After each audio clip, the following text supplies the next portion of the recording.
안녕하세요. 결혼 준비하다가 파혼한 지 한 달째인 여자입니다. 처음엔 갑자기 제게 닥친 어이없는 일 때문에 스트레스 받아 하고 자괴감까지 들기도 했지만 지금은 훌훌 털어버린 지 오래예요. 오히려 제 이야기 듣고 같이 욕해 주셨으면 해서 사연 보내봅니다. 이게 가능한가 싶은 기막힌 이야기 한번 들어보세요. 제가 어렸을 때 저희 집 사정은 그렇게 여유롭지 못했습니다. 좁고 어두침침한 집에서 저랑 부모님, 세 식구 딱 붙어서 자야 하는 그런 단칸방에서도 살아본 적 있을 정도로 편하게 살았다고는 말 못합니다. 그래도 저희 부모님은 늘 긍정적인 자세로 저를 먹여 살리기 위해 열심히 일하셨어요. 저희 부모님은 이런저런 일을 하면서 겨우 입에 풀칠만 하다가 이거 아니면 정말 끝이라는 심정으로 돈을 끌어모아 시장에 분식집을 하나 차리셨습니다.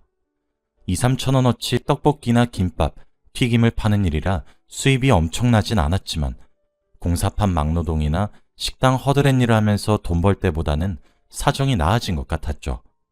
저도 학교 마치고 배가 고프면 부모님이 하는 분식집에서 떡볶이나 김밥을 먹으면서 배를 채우고 그랬었네요. 나이를 조금 먹고 나서는 분식집 일을 돕기도 했습니다. 어머니는 뭘 돕겠냐며 고등학생이면 고등학생답게 네 나이엔 공부나 열심히 하라고 했어요. 하지만 저는 공부에 딱히 취미가 없던 탓에 다른 친구들 학교 마치고 독서실이나 학원으로 갈 때 부모님 분식집 가서 대신 계산받고 서빙하고 그랬었습니다. 가끔 그러다 보면 학원 마치고 오는 친구들도 만날 수 있었는데 부모님이 분식집 한다는 사실이 하나도 창피하지 않았고 그렇게 분식집에 찾아온 친구들을 만나 서비스로 더 퍼주고 하는 것도 나름의 재미였습니다. 저희 부모님이 워낙에 친절해서 손님들도 좋아하시고 기본적인 맛도 출중해서 그런지 갈수록 단골 손님이 늘다가 몇 번 SNS나 인터넷에 알 사람들은 다 안다는 시장 맛집으로 소개되고 나서부터는 일부러 멀리서 찾아올 정도로 유명해져 있더군요. 정말로 저희 부모님 가게라 하는 말이 아니고 저희 분식집 떡볶이는 진짜 맛있었어요. 매일 새벽 일찍 일어나서 재료를 손질하고 시간과 정성을 쏟아 비법 양념을 준비하시는 부모님 모습을 제일 가까이서 지켜봤던 터라 당연하다고 생각했죠. 그때쯤 저는 고등학교 졸업하고 바로 회사에 취업해서 경리로 일하다가 조직 문화의 스트레스를 너무 많이 받아서 잠시 일을 때려친 상태였습니다. 그 이후 마땅히 하고 싶은 일을 찾지 못해 아무것도 안 하고 시간만 죽일 바에 분식집 일에 가세하는 게 좋겠다 싶어 부모님의 분식집 일을 체계적으로 돕게 되었어요. 그러다 보니 어느새 분식집은 집안 사업이 되어 있었어요. 부모님께서는 누구나 할 수 있는 분식집 일을 할 게 아니라 제가 좀 더 사회에 가치 있는 일을 하기 바라셨는데 저는 어렸을 때부터 분식집 하는 부모님을 보고 자라서 그런가 직업에 귀천이 있다고 생각하지도 않았고 떡볶이를 먹는 것도 만드는 것도 파는 것도 좋아하니까 제 천직이나 다름없다고 생각했습니다. 잘 몰랐는데 한번 인터넷에 올라오면 확실히 그 효과도 크고 오래 가더라고요. 왜 다들 홍보에 목숨을 거는지 알 것 같았어요. 부모님의 떡볶이집이 점점 잘 돼서 리모델링도 하고 직원도 저 한 명으로는 역부족이라 한 명 더 뽑기로 결정했습니다. 새로 뽑은 직원은 저보다 3살 어린 남자 직원이었는데 대학을 다니다 자퇴하고 방황하다가 알바나 할 겸 지원하게 된 거였어요. 원래 다니던 대학도 꽤 괜찮은 곳인데다 일도 성실하게 열심히 하길래 잘 뽑았다 생각했고 가족이 다 같이 하는 장사이다 보니 그 직원이 혹시나 일하는 데 있어 소외감이나 부당하다고 느끼지 않게 더 신경 써서 잘해주었습니다. 부모님은 나이가 좀 있으신 데다 술을 즐겨 드시지 않고 일찍 잠들어 다음날 장사 준비를 하셔야 했기 때문에 회식으로 맛있는 걸 먹고 나면 2차는 꼭 직원과 저 단둘이만 술을 마시러 가는 거였습니다. 나이대도 비슷하고 둘이서 일한 시간이 조금 길어지다 보니 거의 친구나 다름없을 정도로 허물없이 지내게 됐죠.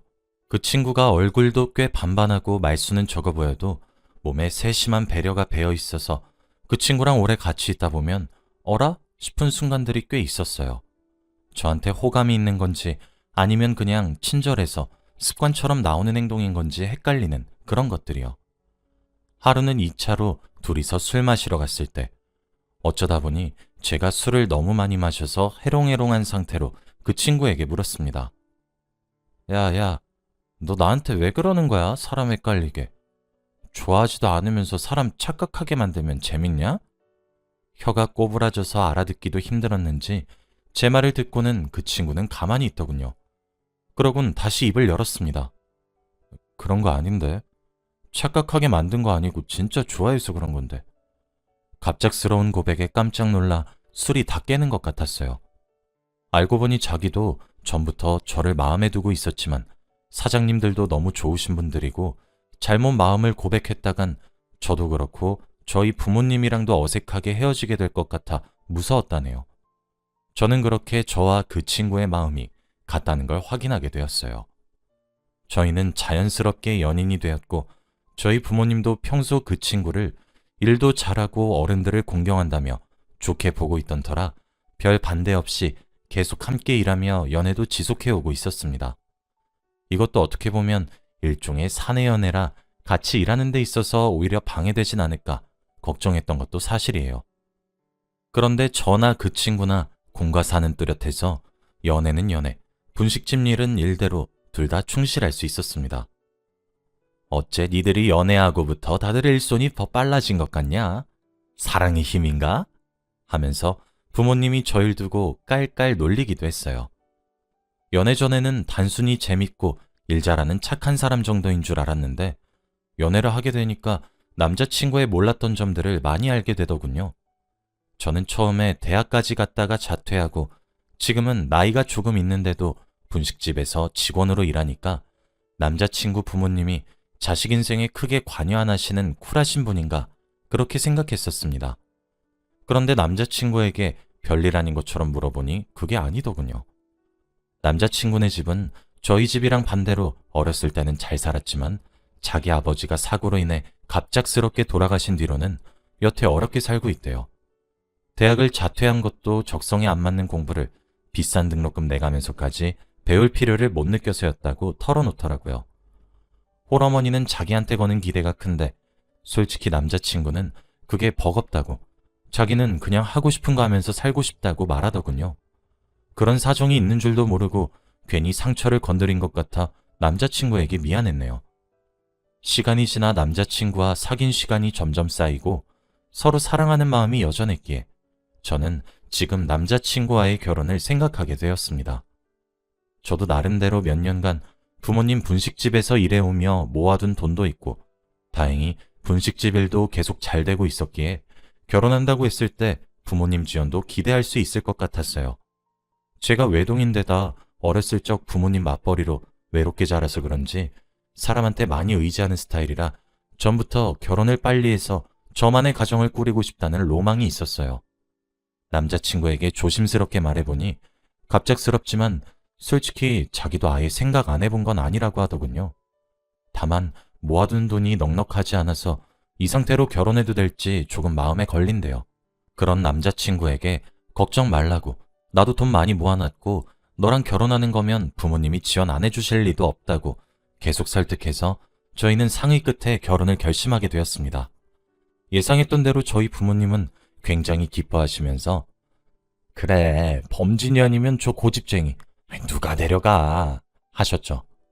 둘이 결혼하는 거라면 걱정 없다면서 남자친구더러 저를 잘 부탁한다고까지 말씀하시더라고요.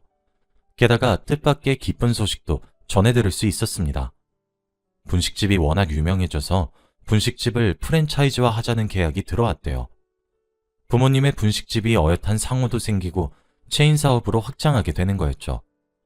저는 어렸을 적 힘들게 자라온 세월이 생각나 부모님을 안으면서 수고 많으셨다고 열심히 일하신 만큼 복이 온 것 같다고 기뻐했어요. 부모님도 저와 남자친구에게 그동안 다 함께 일한 덕이라며 이제 너희 결혼도 하고 분식 사업도 잘 풀리니 더 바랄 게 없다며 행복하게 웃으셨습니다. 저희 앞에 밝은 미래만이 기다릴 줄 알았답니다. 부모님께도 결혼을 흔쾌히 허락받았겠다 남자친구 어머니 허락만 남겨놓은 상태였어요. 쇳불도 단김에 빼랬다고 며칠 후에 남자친구와 함께 남자친구 어머님을 찾아갔어요. 문을 열기 전에 남자친구가 망설이다 제게 말하더군요. 있지, 우리 엄마 아버지 일찍 보내시고 나 혼자 키우시느라 말투가 조금 억세고 좀 극성처럼 보일 수도 있어. 그래도 속은 따뜻하신 분이니까 네가 너무 상처 안 받았으면 좋겠어. 알겠어. 나 둔해서 상처 잘 안 받으니까 괜찮을 거야.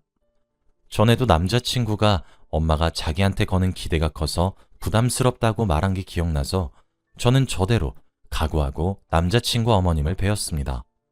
그런데 따스한 분위기는 아니셨지만 또 남자친구가 미리 경고한 것처럼 모나시지도 않은 것처럼 보였어요. 처음엔 남자친구가 저를 소개하고 저도 어머님께 인사드리고 그랬죠. 그러다 남자친구에게 잠시 중요한 전화가 와서 남자친구가 자리를 비우게 됐는데 그제서야 어머님의 숨겨둔 본성이 드러나더군요. 나원, 아무리 여자가 없다지만 분식집 딸내미랑 결혼하겠다니. 에휴, 범진이 눈도 참. 아가씨, 집에 돈은 좀 있어? 안 그래도 범진이가 좋은 학교 때려치고 그런 일이 나는 거 마음에 안 들었는데 이게 웬 날벼락이야? 네? 그게 무슨...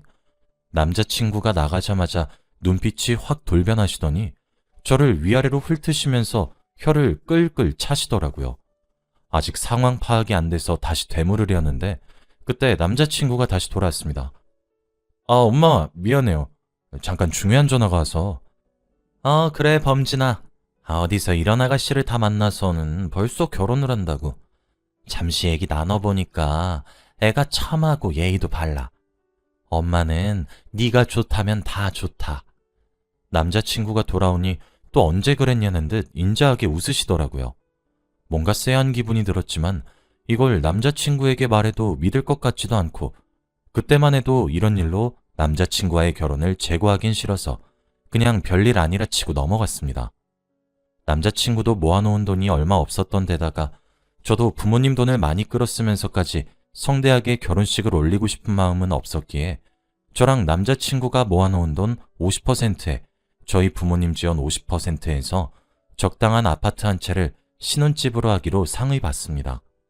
예단이나 예물은 굳이 필요 없을 것 같아서 남자친구에게 생략해도 괜찮겠냐 하더니 괜찮다고 이미 아파트도 거저받은 거나 다름없지 않냐고 해서 그대로 진행될 줄 알았습니다. 그런데 예비 시어머님께 개인적으로 전화가 왔습니다. 웬일로 전화를 하셨는지 받아보니까 받자마자 제게 역정을 내시더군요. 새아가, 예단 예물 안 하는 게 말이냐? 잘 키워놓은 우리 아들 뺏어가는 것도 참아줬더만 아예 날로 먹겠다는 거야? 우리 집안이랑 내가 그렇게 우스워 보여? 아니요 어머님. 그런 건 아니죠. 그렇지 않아도 결혼하고 어머님께 따로 명품 같은 거 선물해드리긴 해야겠다 싶었어요. 노여움 푸세요. 다행히 명품 선물 소리에 예비 시어머니 목소리가 꽤 누그러진 것 같더라고요. 예비 시부모는 목을 흠흠 몇 번 가다듬더니 그럼 기대하고 있겠다고 말하고는 전화를 뚝 끊어버렸어요. 어이는 없었지만 남자친구에게 굳이 전하진 않았습니다. 모자 사이를 이간질하는 것처럼 보이긴 싫었거든요. 남자친구는 결혼 얘기가 나오고 얼마 안 있어부터 이제 결혼도 할 건데 계속 분식집에서 직원으로 일할 순 없다며 어차피 잠깐 하려던 일인데 생각보다 오래 하게 된 거니 이제는 진짜 자기가 하고 싶은 일을 찾아야겠다면서 따로 뭔가를 준비하는 것 같아 보였어요. 저는 남자친구의 저력을 믿고 있었기 때문에 크게 간섭하지 않고 성과를 거둘 때까지 믿고 기다리기로 마음먹었습니다. 남자친구를 보면서 저도 미래에 대한 불안감이 생기지 않았던 건 아니지만 부모님이 프랜차이즈 계약을 진행하게 되면서 2호점을 낸다거나 하면 분명 제가 도울 일들이 더 늘어날 것 같아 지금은 때가 아니라고 생각했습니다. 예비 시어머님께 전화했던 것처럼 백화점 명품관에 들러서 선물할 만한 가방이나 귀금속류를 보고 있는데 갑자기 전화가 울렸습니다. 화면을 보니까 엄마더라고요. 무슨 일인가 싶어 전화를 받아보니 엄마가 울고 계셨습니다. 갑작스러운 울음소리에 당황해 무슨 일이냐고 엄마를 달랬어요. 엄마가 훌쩍이시면서 제게 겨우 말씀하시더군요. 전에 말한 프랜차이즈 계약이 파토났어.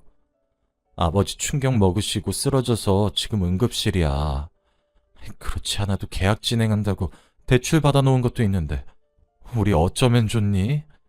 일단 엄마께 다 괜찮을 거라고 아버지 병원 어디냐고 당장 가겠다고 말했습니다. 중간에 남자친구에게도 이 사실을 알리려고 전화를 걸었는데 바쁜지 전화를 안 받더군요. 결국 차를 몰아 혼자 아버지 계신 응급실로 갔습니다. 아버지가 쓰러지시면서 가벼운 뇌진탕이 있었다고 의사분이 설명해 주시는데 아무것도 귀에 안 들어왔어요. 엄마에게 자세한 설명을 해보라고 하니까 입을 여시더군요. 무리 없이 착착 진행되는 줄 알았는데 갑자기 저희보다 더 싼 가격에 레시피며 상호며 더 높은 로얄티를 넘기겠다는 업체가 생겨서 성사를 바로 앞에 두고 계약을 뺏겼다면서요. 얘기를 듣고 보니 의도적으로 저희 계약을 가로챈 듯한 쎄한 느낌이 들어 어머니께 원래 계약하려던 거래처의 전화번호를 알아내어 전화를 걸었습니다. 전화를 걸어 이러는 법이 어딨냐고 아버지께서 충격받고 쓰러지기까지 하셨다고 항의하니 자기들은 원래 더 이윤 좋은 곳에 투자하는 게 목적인데 이래봤자 해결되는 건 없다고 모르쇠로 일관하더군요.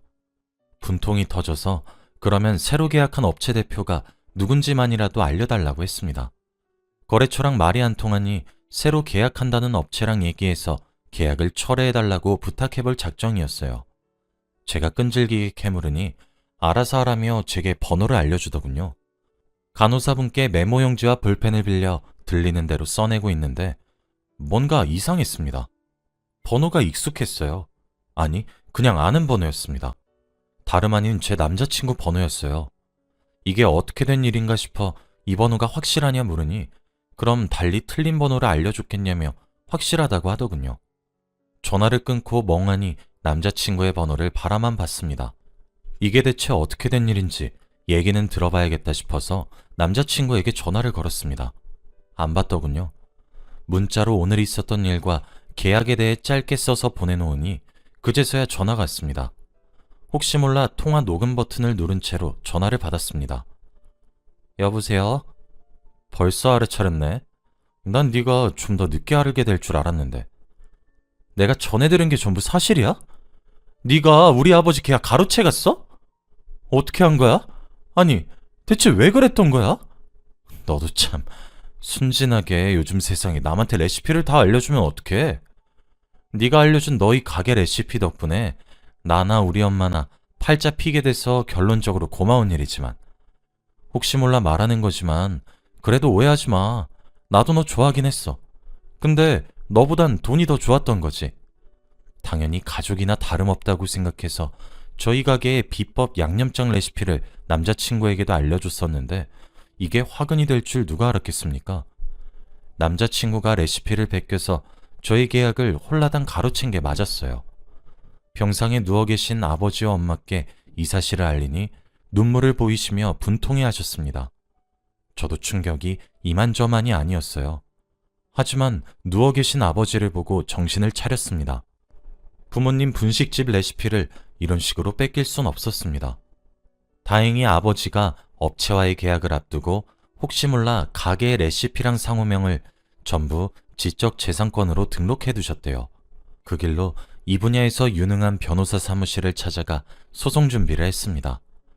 이때 남자친구와의 통화를 녹음해 둔 게 정말 천운으로 작용했어요. 재판에서도 남자친구가 저희 가게 레시피를 베껴왔다는 증거로 인정되어 길고 지친 싸움이었지만 저와 저희 부모님의 승소로 끝날 수 있었습니다. 남자친구와 예비 시모였던 사람은 어마어마한 위자료를 떠안게 되었어요. 소송 중에 질 것 같았는지 제게 전화와서 미안하다고 잘못했다고 빌더군요. 잘못했으면 죗값은 치러야지. 넌 하고 싶은 일 찾아보겠다면서 찾은 게 남이 이룬 거 뺏어서 돈 버는 일이냐? 진짜 한심해서 못 봐주겠다. 앞으로 다신 연락하지 마. 마지막으로 시원하게 욕해주고 전화 끊었네요.